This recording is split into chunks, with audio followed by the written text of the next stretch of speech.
시청자 여러분 안녕하십니까? 출발 성공 투자 박민영입니다. 네, 안녕하세요. 김영롱입니다. 일단 밤사이 뉴욕 증시 상승했다라는 마감 소식이 전달됐죠. 이 부채 한도 협상 12월로 유예됐다라는 이슈가 들어오면서 그로 인해서 당분간은 이 부채 한도 협상 관련한 변동은 조금 시장에서 줄지 않을까 이 기대가 나타났고요. 어제부터 에너지 가격 하락하면서 인플레 우려도 살짝 줄고는 있습니다.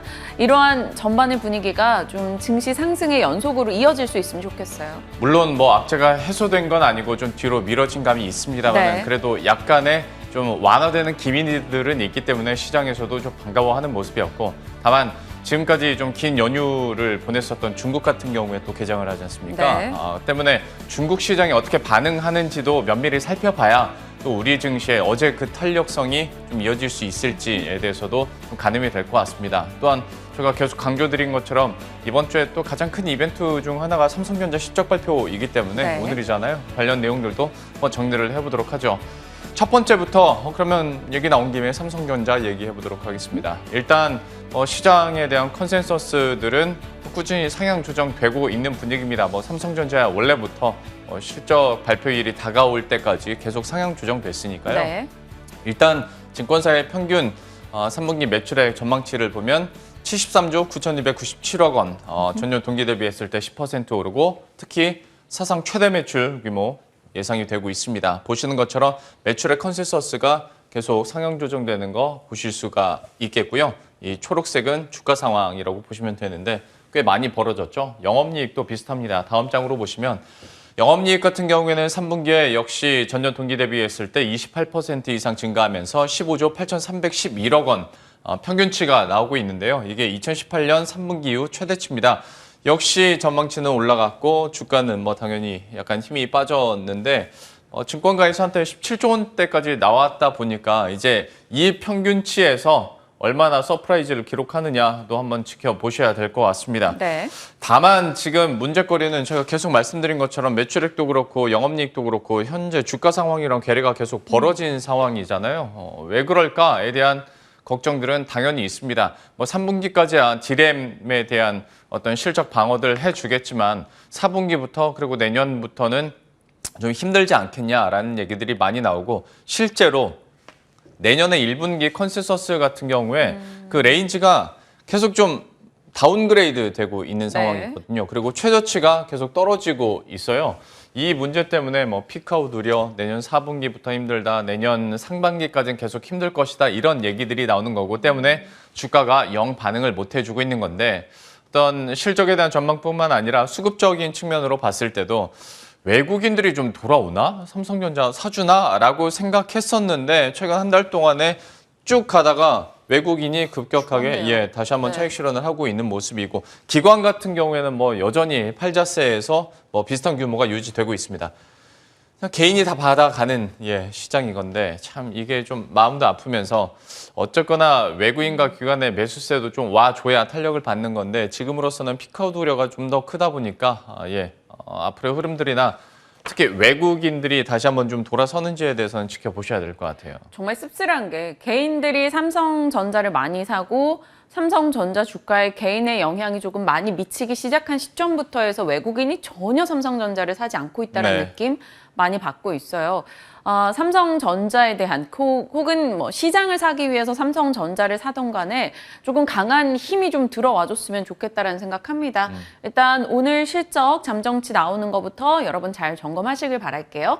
자, 다음 이슈는 개인 투자자들이 가장 좋아하는 테마 키워드 올해가 2차 전지 혹은 메타버스 그리고 수소였어요. 근데 어제 장중에도 수소 관련주들 강했고 시간 외에서도 수소 테마주들이 상승 보였습니다. 시간 외에서는 10%가 상한가인데 보시다시피 EM코리아, JNK 히터, SK 디스커버리, 평화산업 등등의 종목들이 상한가이고요. 유니크, 풍국주정, 효성중공업 크고 작은 종목 너나 할 것 없이 시간 외에서도 굉장히 강한 흐름 보였습니다. 그럼 어제 전반에 이 수소 관련주들의 강세를 이끌었던 이슈는 바로 이거죠. 우리 다 이미 접한 내용일 것 같아요. 네. 정부 측에서 수소 선도국가 비전 보고 발표를 냈습니다. 앞으로 수소 관련해서 2030년까지 일자리 5만 개 창출하겠다. 대학교, 대학원의 전문가 과정을 신설하겠다라고도 밝혔고요. 그동안 사실 우리 한국은 수소차, 연료전지 관련 분야에서 2년 연속해서 1위긴 했습니다만 활용 분야에 조금 집약돼 있었다면 이제는 생산, 유통, 활용 모두 해서 생태계를 구축하겠다라고 발표를 했습니다. 그래서 청정 수소 비율을 확대하겠다 해서 어제 이 자리에 있었던 GS 에너지나 삼성 엔지니어링 관련 경우도 어제 삼성 엔지니어링 장중에 상당히 좋은 흐름 보였고요. 또 암모니아 추진선, 액화수소 운반선 상용화하고 수소차 충전소를 확 늘리겠다라는 소식도 유통 분야에서 있었습니다. 그리고 활용은 수소차 가격 낮추고 주행거리 올려서 더 대중화 빠르게 시키겠다라는 거죠. 그리고 수소 발전을 확충하겠다. 이런 여러 가지 맥락의 일들을 추진하기 위해서 어제 비전 보고 발표를 냈습니다. 그리고 관련해서 SK 혹은 효성, GS, 각 현대차 그룹 수장들이 모두 이 자리에 참석했다라는 것도 의미가 있었고요. 수소 관련주 하면 뭐 떠오르세요? 수소 관련주 하면요? 글쎄요. 너무 많잖아요. 그쵸. 저번에도 한 4, 50개 정리했었던 것 같은데. 맞아요. 그러다 보니까 이제 수소 관련주라고 이렇게 특징주로 받아도 전문가마다 다르니까 뭔가 딱 떠오르는 원픽은 좀 너무 많아지는 것 같아요. 그러니까요. 그리고 이게 수소차냐, 연료전지냐, 네. 충전소냐 어떤 걸 선택하느냐에 따라 또 원픽이 다 바뀔 텐데 그래서 하다 보니까 결국에는 효성이요. 이렇게 답이 나오는 경우들이 맞아요. 많아요. 그런데 제가 오늘 정리를 다 했어요. 오전 아침에 와서. 물론 빼놓은 거 한두 개 있을 수는 있습니다, 여러분. 정말 많죠. 일단 수소차 쪽이 정말 많았어요. 네. 왜냐하면 수소차 부품주까지 다 들어가는 거니까 전기차, 수소차 사업하는 업체들 비슷한 사업 영위하는 곳들이 많기 때문에 전기차와 수소차 부품사 정말 많고요. 네.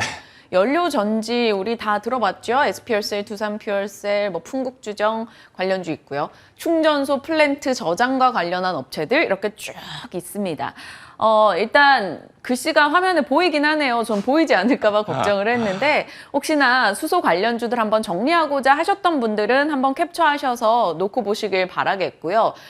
그리고 제가 시간이 조금만 더 있었으면 이들 가운데 실적 정말 좋아요 혹은 정말 사업이 잘 되고 있어요 이런 걸 좀 추려봤을 텐데 오늘 아침에 하기에는 새벽 시간에 시간이 없더라고요.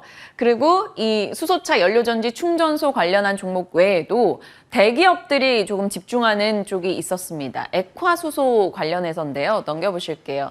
이 천연수소, 액화수소 관심도가 올라가고 있죠. 일단 앞으로 수소 산업이 성장하는 데는 반드시 필수적이기 때문에 효성화학, 효성중공업, SK, GS칼텍스, 롯데케미칼, 두산중공업 등이 사업을 영위하고 있습니다. 나는 좀 작은 종목 말고 큰 거 하고 싶어 하시는 분들은 관련해서 한번 보시고요. 앞서 나왔던 종목군 내에서 그러면 조금 볼만한 게 있을 것인가? 이거는 우리 오시는 전문가분께 전략을 넘겨봐야겠죠. 저는 시험 볼 때 오지선다도 참 힘들던데 50개 중에서 하나 꼽으라고 한다면 어떤 원픽이 나올지 잠시 후 한번 답 들어보도록 하겠습니다. 네.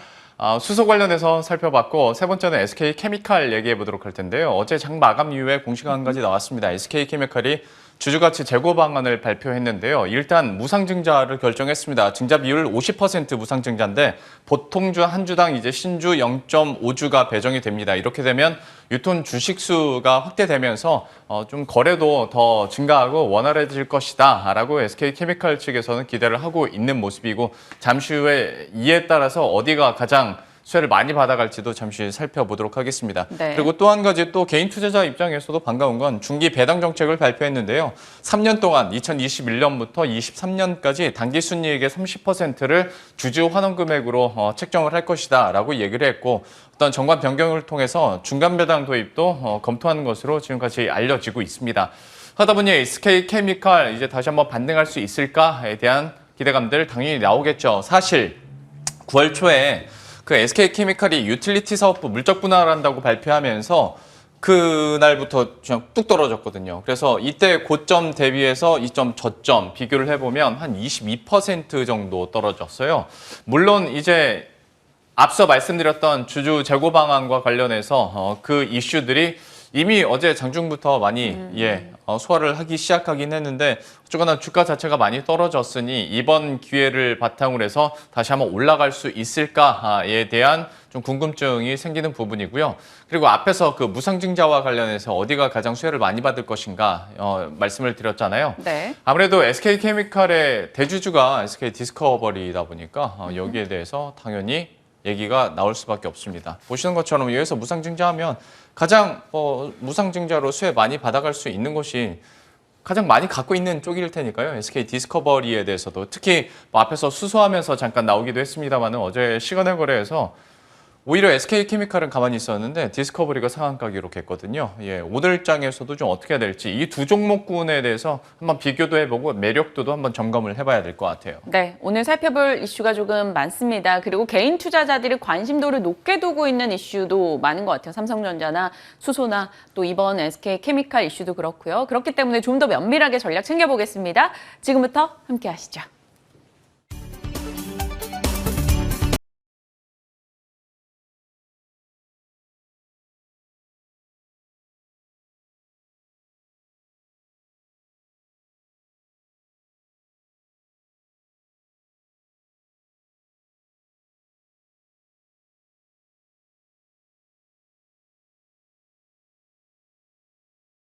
그러면 앞서 브리핑했던 종목들 투자 전략은 어떻게 가져갈 수 있을지 이분과 함께 이야기 나눠보도록 하겠습니다. 유스탁의 유창희 대표와 함께합니다. 어서 오십시오. 안녕하십니까? 안녕하세요. 수소 관련해서 네. 50개 중에 하나를 좀 꼽아야 될 것 같습니다. 워낙 이게 굵직굵직한 지주사부터 사실 시작을 해서 그 밑에 하위 계열사들 그리고 중소형주들 워낙 많으니까요. 수소 관련해서 현재 시점에서는 가장 가시화할 수 있는 투자 전략 어디에 있다고 보십니까? 이번 이제 수소 경제 비전 발표를 또 했죠. 그래서 뭐 그전하고 크게 달라진 부분들은 없습니다만은 어찌되었든 좀 구체화하겠다라는 것이 좀 키포인트가 아닌가 생각을 좀 하고 있고 그 뭐라 그럴까요? 그러니까 초반에 수소 에너지라든지 수소 경제 관련해서는 약간 인프라 구축 쪽에 좀 포커스가 많이 맞춰졌었습니다. 뭐 충전소라든지 이런 쪽에. 근데 이번에 발표된 것은 이제 수소 에너지를 사용을 어떻게 할지, 어떤 수소를 활용을 하고 또 이것을 어떻게 장려를 할지 이런 부분들에 좀 포커스가 맞춰진 것 같아요. 그래서 기존보다는 조금 더 가까워진, 그러니까 우리가 체감을 했을 때 좀 더 수소 경제 시대가 가까워질 수 있다라는 어떤 기대감들을 좀 불러일으켰다는 것에 좀 더 점수를 주고 싶고요. 그리고 수소 에너지 관련해서 우리나라가 좀 기업을 좀 육성을 해서 한 50개 기업 이상을 새로 만들겠다, 육성을 하겠다 그랬고 관련된 일자리도 많이 늘리겠다고 했죠. 그래서 수소 관련해서 선도국가로 좀 발돋움하겠다라는 정책도 좀 발표가 됐습니다. 그래서 상당히 좀 뭐 좋은 내용이라 생각을 좀 하고 있고, 다만 이제 뭐 이러한 정책 이슈가 나온다고 해서 내일 당장 어떤 기업이 나온다든가 또 당장 어떤 뭐 수소 에너지를 우리가 체험해 볼 수 있는 체감할 수 있는 부분들은 좀 아니다 보니까 약간 기업별로 시간차가 좀 존재할 수 있다 생각을 좀 하고 있고, 어저께 그 시간의 거래에서 보신다라면 수소 관련된 기업들이 많이 오르긴 했습니다만 약간 이제 아까도 말씀드렸던 것처럼 수소 에너지를 좀 더 많이 활용할 수 있게끔 정책이 나올 수 있다는 어떤 기대감이 있다 보니까 뭐 풍국주정이라든지 약간 수소 에너지를 좀 관리하는 쪽에 대해서의 어떤 관심도가 좀 더 많이 나오고 있습니다. 근데 이들 기업들의 주가가 워낙에 많이 하락을 했다가 좀 올라오는 것이라서 연속성을 얼마나 뛸 수 있을지 좀 봐야 된다는 생각을 좀 하고 있어요.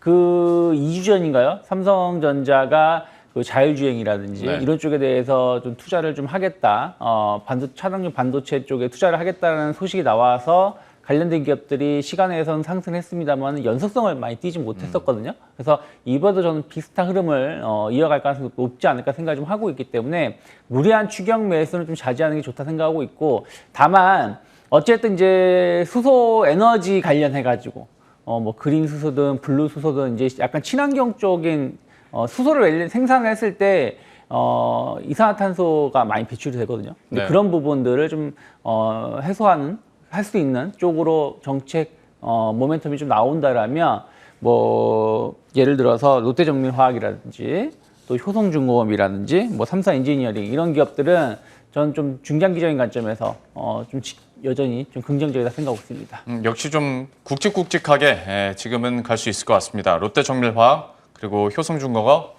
삼성 엔지니어링까지 또 3개 얘기를 해주셨으니까 우선 50개 중에서 3개로 좁혀졌습니다. 그 흐름들 계속 지켜보시면 좋을 것 같아요. 수소 관련해서는 또 이슈가 있을 때마다 한 번씩 툭툭 튀기 때문에 그 이슈 따라서 제가 계속 업데이트는 해드리겠습니다.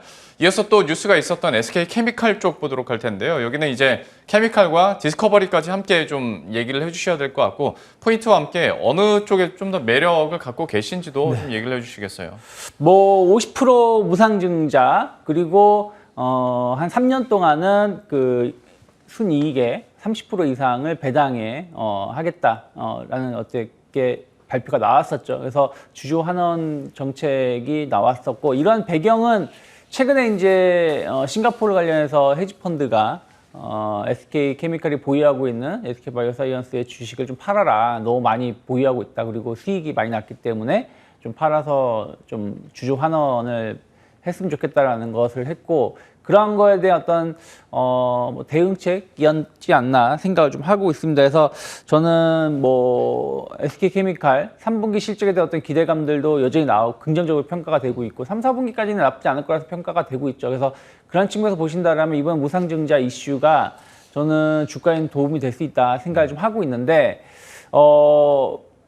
글쎄요, 뭐, 우리가 과거에도 주가를 보면 아시다시피 무상증자를 한다고 해서 뭐 주가가 올라가긴 하지만 네. 실제 그 평가 가치 길게 본다라면 그 큰 변화가 없는 것들 많이 살펴볼 수가 있거든요. 기업 가치는 그대로인 네, 거니까요. 기업 가치 예. 그대로니까 주식 수만 좀 늘어나는 부분들이라서 그래서 이러한 것을 지금 시장이 좀 안 좋은 상황에서 이런 발표가 나온 것이라서 조금 더 좋은 방향, 좋은 결과를 보여줄 수 있겠지만 마찬가지로 얼마나 연속성을 띌 수 있을지 우리 봐야 되고 오히려 이제 SK 디스커버리 쪽에 좀 주목을 받는 것 중에 하나가 그 SK케미칼 최근에 지분도 한 3% 정도 늘렸다는 소식도 네. 있었고 약간 지주사를 좀 강화하려고 하는 지분 구조를 좀 강화하려고 하고 있는 그 시점에서 SK케미칼이 무상증자를 한다는 부분들 그리고 또 최근에 아까 앞에서도 말씀하셨지만 물적 분할, 인적 분할 이런 부분들 이슈가 한번 있었는데 그런 부분들도 어떻게 보면은 SK케미칼이라든지 SK 디스커버리는 좋은 이슈죠.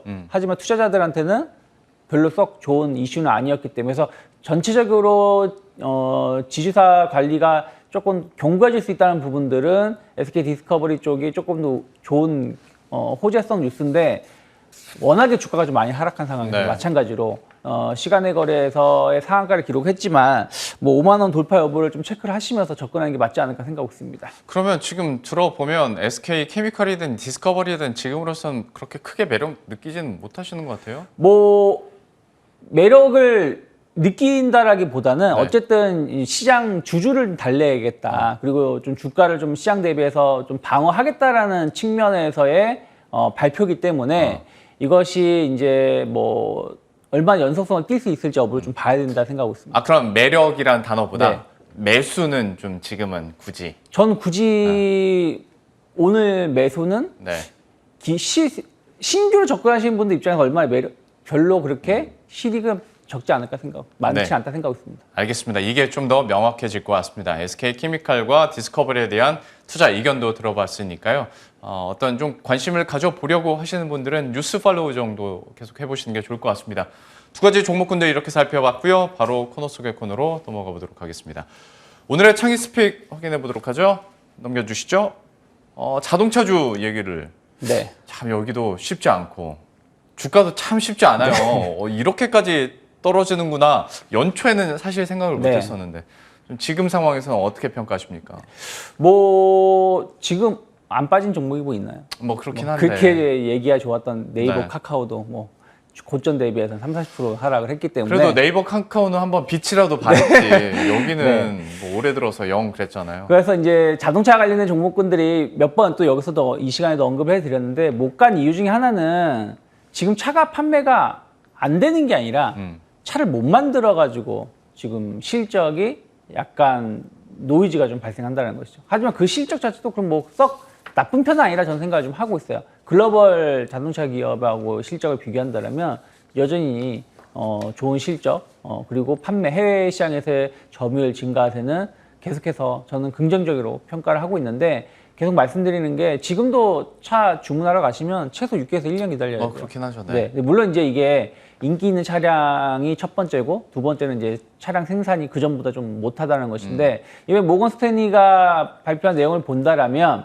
뭐 그걸 100% 믿는 건 아니지만 어쨌든 코로나 관련해서 어느 정도 진정 국면에 델타 변이 바이러스가 진정부에 들어갔다라는 평가가 나오고 있고 그러면서 주요 생산 그 차량용 반도체 생산 업체인 말레이시아라든지 신흥국 쪽에서의 공장 가동이 정상적으로 돌아가고 있다. 그러면 뭐 4분기가 넘어간다라면 쇼티지 현상도 상당히 완화될 수 있다는 어떤 해소가 될 수 있다는 기대감을 좀 발표를 했죠. 그러면서 이제 어저께 자동차 관련된 종목군들이 좀 납부가대 인식도 좀 있으면서 대거 급등세를 좀 보여줬다 생각을 좀 하고 있고 또 견조한 수요라는 거예요. 우리가 그 자동차 관련해서 항상 그 전에 걱정을 했었던 건 차량 인기가 좋아도 인도 시점이 너무 늦어지게 된다라면 네. 다른 메이크 브랜드 쪽으로 이전할 수 있다는 우려감들이 좀 있었는데 지금은 모든 자동차 업체가 같은 그렇죠. 상황이기 때문에 그런 부분 걱정하실 필요가 없고 오히려 수요는 계속 견조하다는 게 지금 확인되고 있습니다. 지금 차량 교체 수요도 북미 같은 경우는 계속 확대가 되고 있고 또 이제 뭐 SUV 얘기하지만 그 세단 시장도 상당히 교체 수요가 높게 나오고 있기 때문에 우리나라가 현대차 그룹 같은 경우 세단도 상당히 중요하게 관심을 가졌었기 때문에 이런 부분들에 대해서의 점유율 증가는 계속해서 나올 수밖에 없지 않을까 생각을 좀 하고 있어요. 그래서 저는 그 현대차 그룹 같은 경우는 최근에 주가가 좀 많이 하락하면서 가격적인 메리트도 좀 있고 반도체 쇼티지 현상에 대해서 어떤 그 완화될 수 있던 어떤 기대감들이 나온다라면 뭐 드라마틱한 뭐 V자 반등까지는 잘 모르겠지만 전 추가적인 반등 충분히 나올 수 있다 생각을 좀 하고 있습니다. 그리고 이번에 어느 정도 바닥이 좀 확인된 것이 아닌가. 네. 추가적인 시장이 좀 하락이 나온다고 하더라도 현대차 그룹주들은 저점을 크게 훼손할 가능성은 제한적이지 않을까 생각을 좀 하고 있습니다. 그래서 관련된 기업들 조금씩 약간 이제 중기적인 관점. 이게 제가 지난 시간에도 말씀드렸지만 지금은 뭐 한 일주일, 2주일 내 수익을 내는 전략도 좋겠지만 좀 길게 연말까지, 내년까지 좀 길게 보는 종목군들 슬슬 좀 모아가는 전략을 가져가면 좋다 생각을 좀 하고 있기 때문에 저는 기아라든지 뭐 SL이라든지 그리고 현대위아 뭐 추가적인 상승 충분히 나올 수 있다 생각하고 있습니다. 전반적으로 어떤 현대차 그룹 내에 있는 고객사거나 아니면 관련한 그 계열사에 대해서 조금 더 좀 무게감을 두는 종목군들이나 전략들이 나왔는데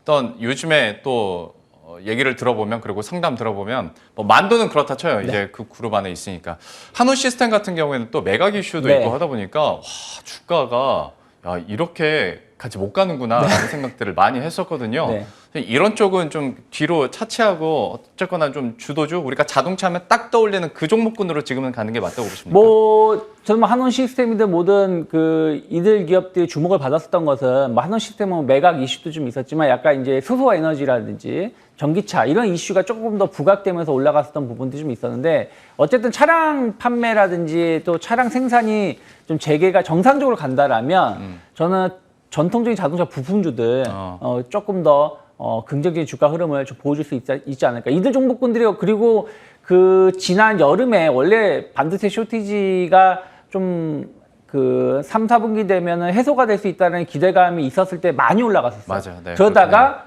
이제 델타 변이 바이러스라든지 이런 이슈들이 발생을 하면서 이게 지연되다 보니까 주가가 좀 하락을 했는데 그러면 이번에도 그런 이슈로 만약에 관련돼서 시장이 움직인다면 전통적인 부품주들이 수혜를 입을 수밖에 없지 않을까 생각하고 있습니다. 알겠습니다. 오늘의 창의 스픽으로 자동차 그리고 자동차 부품주들 얘기를 했으니까 또 관심 있으신 분들은 참고하시길 바라겠습니다. 오늘 뉴스탁의 유창희 대표와 함께했습니다. 오늘 말씀 고맙습니다.